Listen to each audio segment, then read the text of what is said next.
Hello friends, ఈరోజు రవ్వ భక్షాలు ఎలా తయారు చేసుకోవాలో చూపిస్తాను. తప్పకుండా ట్రై చేయండి.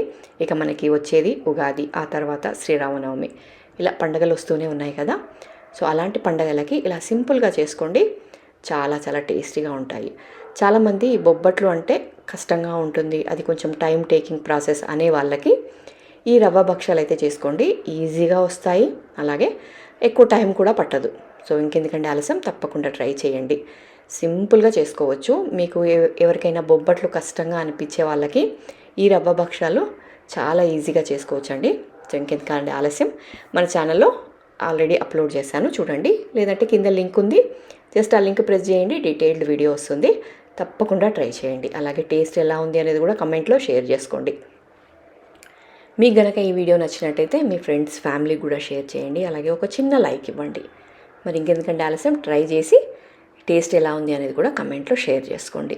ఇక మరిన్ని వీడియోస్ కోసం ఛానల్ని మాత్రం సబ్స్క్రైబ్ చేసుకోవడం అస్సలు మర్చిపోవద్దు. ఇలాంటి మంచి మంచి రెసిపీస్ చూడాలి అంటే మరి సబ్స్క్రైబ్ చేసి పెట్టుకోవాలి కదండి. సో తప్పకుండా సబ్స్క్రైబ్ చేసుకొని పక్కనే ఉన్న బెల్ సింబల్ ప్రెస్ చేస్తే నేను ఎప్పుడు వీడియోస్ పెట్టినా మీకు నోటిఫికేషన్ వస్తుంది. సో దానివల్ల మీరు మరిన్ని వీడియోస్ చూడవచ్చు. సో తప్పకుండా ట్రై చేయండి. సో చాలా అంటే చాలా బాగుంటాయండి, ట్రై చేయండి. సో ఇంకెందుకంటే ఆలస్యం, ట్రై చేసి కమెంట్లో కూడా షేర్ చేసుకోండి. అలాగే మీ ఫ్రెండ్స్ అండ్ ఫ్యామిలీకి కూడా ఈ వీడియోని షేర్ చేయండి.